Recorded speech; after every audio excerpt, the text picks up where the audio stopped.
To the Green Chamber now, where the House of Representatives on Thursday rejected a motion urging the federal government to declare a state of emergency on factors predisposing youths to leaving the country.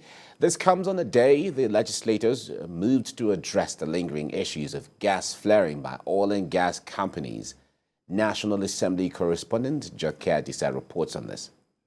The word Japa as a Yoruba coinage, which translates to leaving the country, has become the new catchphrase for migration by desperate Nigerians in search of greener pastures.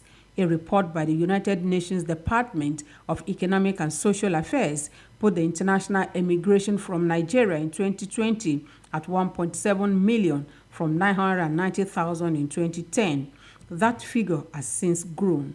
Poor living wages, growing insecurity, unemployment and poor living conditions are some of the reasons adduced. Sectors such as health, information, technology, education and banking suffer the most. Second, a motion ably moved. It is in addressing the astronomical increase in the number of young brains getting out of the country that Benue legislator Philip Agbese comes with a motion aiming for a national summit that will address these predisposing factors. In line with the Renew Hope team of the President Bola Tinubu administration, the triggers that predispose young Nigerians to find a choice to leave the country attractive, which make young people frustrated, demands a declaration of state of emergency in order to address this syndrome. But the motion failed to fly, as some members insist it contravenes the provision of the Constitution. It's the liberty of a Nigerian, if he is qualified and he is normal and he has all the grant rights of movement anywhere he wants. Let there be national summit so that all these factors will be given priority. In another motion, the lawmakers resolved to probe the unending problem of gas flaring by some oil companies with a view to finding a lasting solution. In the last decade, approximately $9.05 billion has been lost to gas flaring.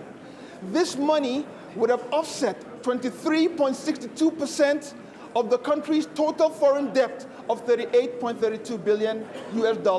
Meanwhile, the sponsor of the motion of the Japa syndrome says he will represent it before his colleagues. The motion failed because, as it is not an issue that people who are just coming out of election have been able to address themselves with. But I believe that in the next couple of days, I'm going to visit my colleagues. I'm going to talk to them. The House has adjourned plenary to July 4, but before the adjournment, the Speaker announced the composition of 7 other committees that will put things in shape pending the setting up of the substantive committees. Joke Adisa, TVC News, Abuja.